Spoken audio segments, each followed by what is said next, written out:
is the Business of Reselling podcast. I'm your host, Jessica Oman.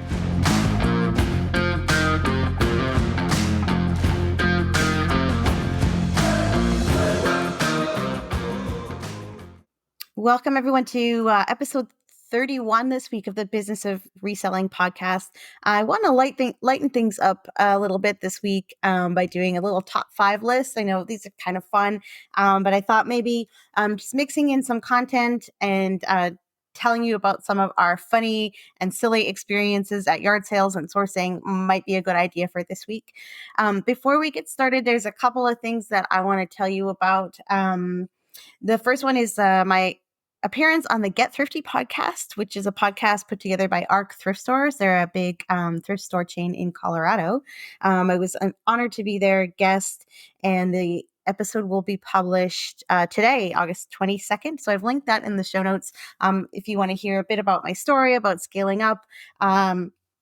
We talk about all kinds of silly things in that episode, and we talk about 5 ways that you can scale up your business and things to do.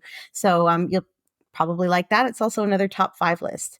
I have to take a minute to just talk about the crazy and scary wildfire situation in British Columbia here and in the Northwest Territories. I have had a hard time working the last week or so, just trying to process everything that is going on. If you're not in the BC or Northwest Territories region, or if you're outside of Canada, you may not have heard everything that is going on, but we have really historically terrible situations going on with wildfires right now. And they're threatening and burning communities where I have friends, where I have people that I care about, where I have visited, where I have lived. And, it was hard enough to process what happened in Lahaina and the staggering loss of life in that place. I have been to Lahaina and I loved my visit there. And I'm so devastated for what happened. And before it was even possible to begin to process that, all of a sudden, BC was on fire too, and the Northwest Territories was on fire too. They have evacuated the entire capital city of Yellowknife in the Northwest Territories, which is about 22,000 people. They now don't think that the fire will get there, but just the fact that they had to put together the resources to do this because the threat was so real is just an unbelievable thing to even think about. And we do have a good friend up there and feel for her and everything that they're going through in the community. And then at the same time, we have this fire in Kelowna, and I have several friends who live in Kelowna, and I used to live in Kelowna. Those fires, I should say, there's several of them, are right in the city, like in the municipality. And we're not talking about a little hamlet here. Kelowna that region probably has 200,000 people living in it now. They've evacuated, I don't know, what is it? It's over 10%, I think, of the population. So far, nobody I know has lost any property, but all of my, everyone I know is like housing an evacuee or have friends and family who have evacuated. And that one of those fires is burning like just a couple kilometers from where I used to live. It's so crazy. And then the Shuswap, which is a region that I've always loved to visit. And we were just vacationing there last September. The North Shuswap is one of my favorite places in BC to go. And I love the community there. And it's like, it looks like from the news, it's about half gone. And so it's been really tough the last little while to just push forward and to just enjoy myself, I guess. There's like this weird feeling of guilt because we're very safe here on the coast. I like to think we are anyway. And I'm really, my heart is really going out to, not just the people that I know, but to the whole populations in those communities. And those are not the only ones that are evacuating, that are facing fires right now. It's really terrifying. So I have made a donation to help some of these wildfire relief efforts. And I've put a link in the show notes if you are interested in helping out some of those organizations as well. I have a link to Canada Helps, which has compiled a list of different charities that are responding to the British Columbia wildfires. I myself have chosen to donate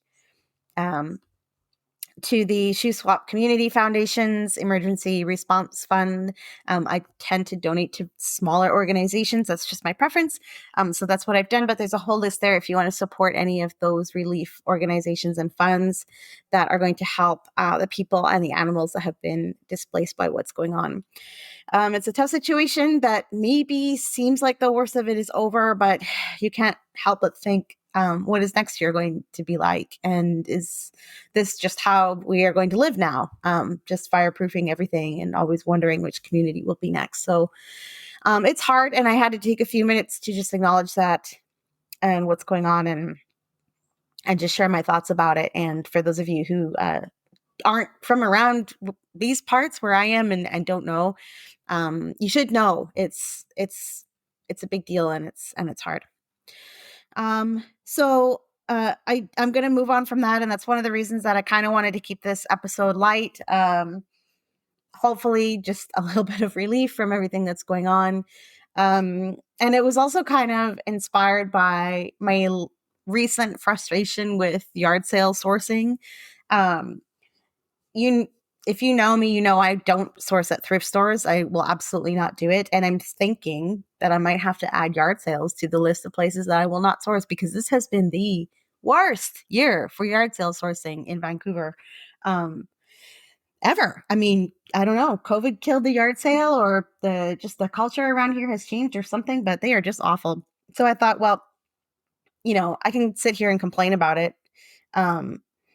And I'm going to work on solutions, obviously, to find sourcing in other places and in other ways. But it made me think about what are the most annoying things about these yard sales. And I thought I will compile this top 5 list of the most annoying types of people who host yard sales. Now, we can also do another top 5 list of the most annoying people who go to yard sales, and maybe that'll be an episode for the future.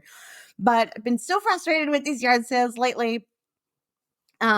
So this is how I'm getting out my frustration. So me and Johan started thinking about some of the reasons why this is happening. And we came up with these sort of 5 themes with yard sales that can make them super annoying to source at. Okay, so number 1, and this one just comes up over and over again, especially where we live, is that millionaire trying to get top dollar for their stuff. The person, they're living in a literal mansion that's like 4 stories, and there's a Cadillac and a Range Rover in the driveway. They bought their kid a Corvette for his 16th birthday, and they put out a bunch of stuff for a yard sale because they think this would be a really cute thing to do on their block, and they want 80% of retail for everything that they're selling. Or they've just sold their house, which they've just sold for like $3 million. Oh no, $8 million, $12 million.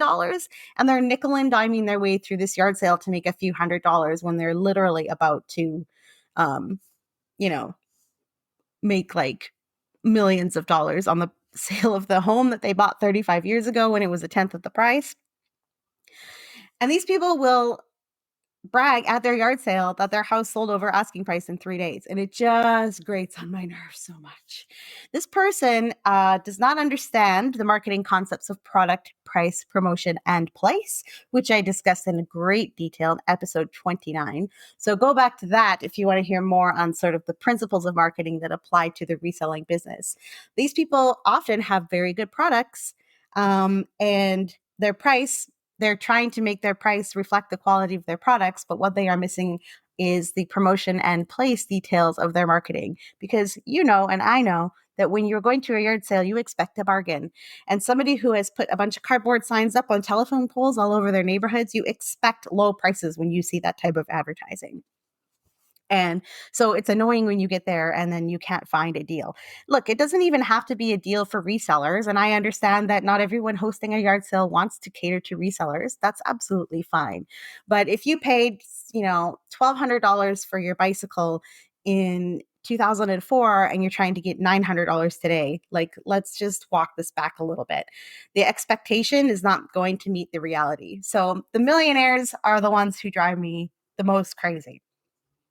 Number 2, the no early birds person who lets in all the early birds. You know exactly what I'm talking about. You see the ad for the yard sale, you see the pictures. Oh boy, this sale looks amazing. It starts at 9 o'clock in the morning and they have no early birds all over their advertising. So you get there at 8:45 thinking, okay, I'll just wait outside the gate for a few minutes. And you get there and you find out 15 people have already been through the house and picked over all the good stuff. This drives me nuts. When we have our yard sales, we don't put no early birds on the sign because there's no point. I mean, if we're not ready when we're ready to open or before we're ready to open, we just simply don't open and we make people wait. And then if we are ready early, we let people in. But I just hate this. Don't advertise no early birds all over your sale if you are just going to relent to the person who shows up and begs you to let them in early. Those are often the people who don't have any money to spend anyways. So it can be super annoying. Number 3, and this is a big one, are the career yard sailors. Those people who often they are resellers like you and me, but they have yard sales every couple of weeks, all summer long with the same stuff. And they just keep putting out the same stuff over and over and over again and hoping that it will sell. This, I guess, you know what? No harm, no foul. They're having their sale. And if they sell a few things every weekend, that's great. I think what frustrates me about these people, just from a business standpoint, is that their time is really better spent doing other things like sourcing. And I mean, all the things that I talk about on the podcast than it is just sitting out in your backyard for 7 hours every single Saturday to make $40. Like, why are you doing this? Your time is worth so much more and you could be doing so many more productive things. But where these hosts start to get kind of annoying is how heavy they often go with their advertising. So in our area, anyway, there's a few addresses that have these yard sales all the time, and they just flood Craigslist and Facebook Marketplace with their ads. So you'll go and you see like 8, 10, 12 ads for the same sale. And it's the same sale that they had 3 weeks ago, which is the same sale that they had 3 weeks before that. And it's like, guys, you're just cluttering up the feed. And that drives me crazy. So the career yard sailors, again, they're out there doing their thing and they have every right to do that thing. But it annoys me because I want to see new stuff and they never bring out new stuff.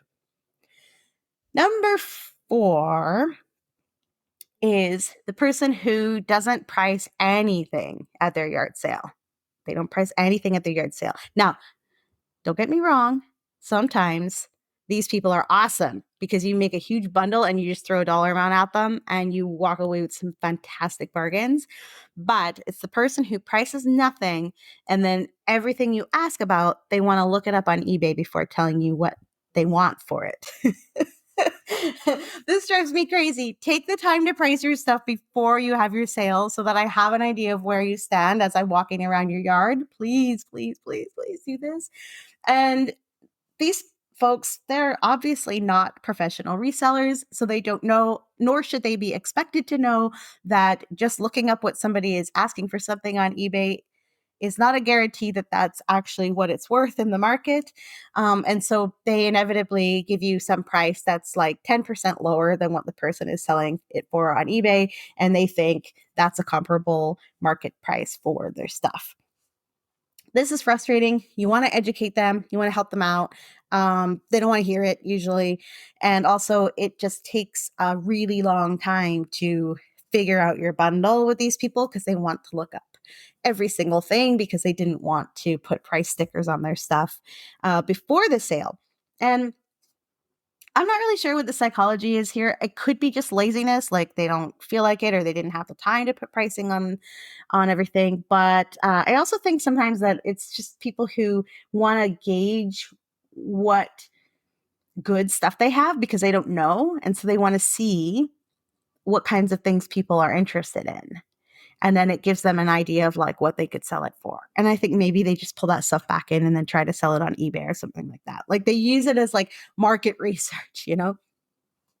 So that can be frustrating, especially when you have spent a lot of time at a sale and you've put together a pile of things that you really like and then you end up not being able to buy it. This just happened to Johan a few weeks ago. I went to a sale and I think he told me this. I didn't go because I can't even with yard sales anymore.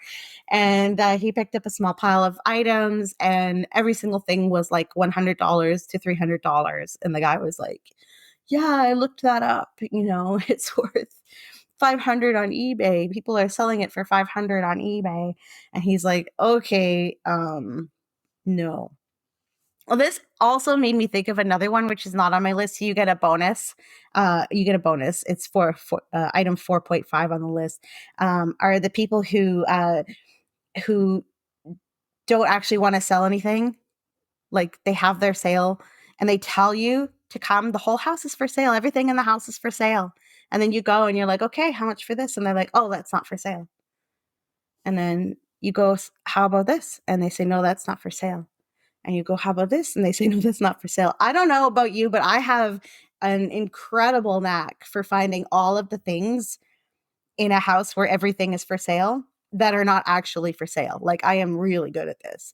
And anyway, that's kind of a side thing, but that also drives me crazy. Like if you say everything is for sale, then everything is for sale. Like you can't walk things back. It's not fair. This is just a rant.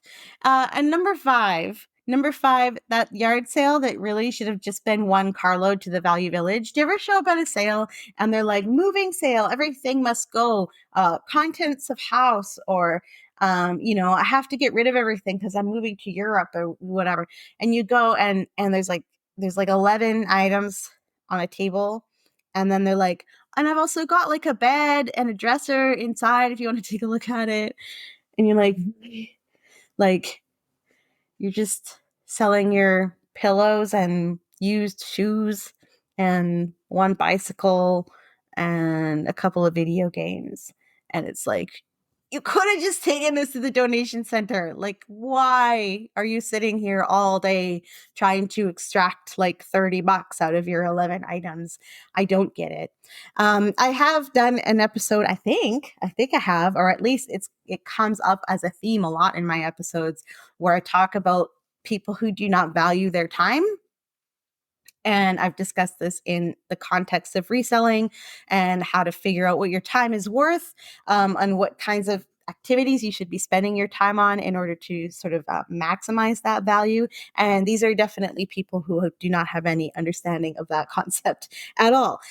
Now, hey, you know what? Some people have yard sales just to get to know their neighbors, just to, have a barbecue with a few friends. We were at a sale this weekend where it was a pretty bad sale, but that's clearly what they were doing. They had a few neighbors get together and bring some things. They had a sale, then they had they grilled some hot dogs and had some wine on the boulevard. And I honestly love that kind of thing. Like, I think it's awesome for communities. And I think it's like having a yard sale is like a cool way to get to know your neighbors, or, reconvene with neighbors that you haven't talked to in a while. But if your goal is to make money, please sell actual items at your sale, like more than 11 things. You need this in order to actually make the money. So people have yard sales for different reasons. I don't want to get into the psychology behind all of them, but these 5 categories of yard sale hosts are the ones that really bug me. And I told Johan, I told him last weekend, I don't think I want to come out garage sailing in Vancouver anymore. I love it in other cities. It's so much better in other places.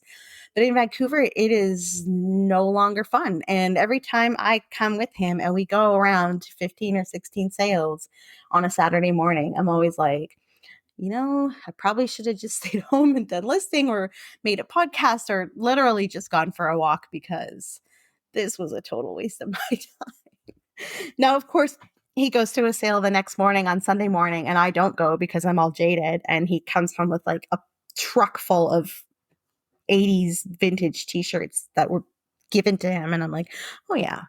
Okay, yeah, of course. Of course you get the good stuff when I'm not around. So that's it. I need to be fired from sourcing at local yard sales, because clearly I don't know how to find any good ones ever.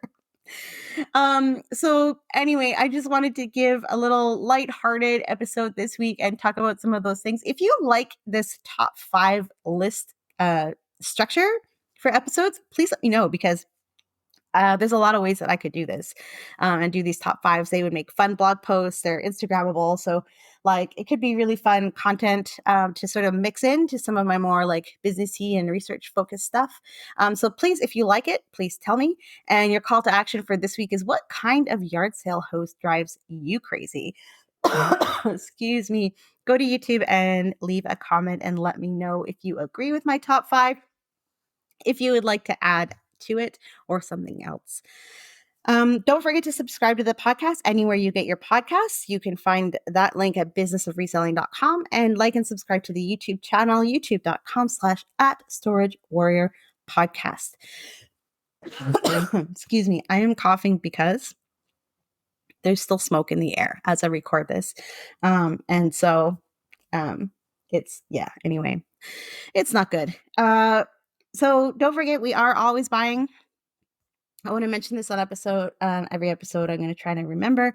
We are always buying. We are always looking for new inventory. And clearly, I'm not that good at getting it in Vancouver. So if you hook us up with a great pick, either in the Pacific Northwest or British Columbia, we're willing to travel down to like as far as like Northern California or out towards Idaho for a great pick.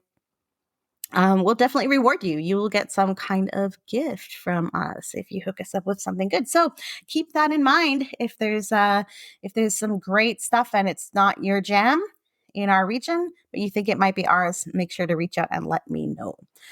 Okay. Again, I just want to wrap up and say, please consider donating to wildfire relief. Whether that is British Columbia, Northwest Territories, whether that is Maui, or anywhere else that is experiencing this type of tragedies. If you can give, please do. I've put a link in the show notes, as well as the link to my appearance on the Get Thrifty podcast, which is another great one that I hope you will consider subscribing to. Okay, we will see you again in 2 weeks. I'll try to put out a couple of videos on YouTube before then, so make sure to like and subscribe. Bye.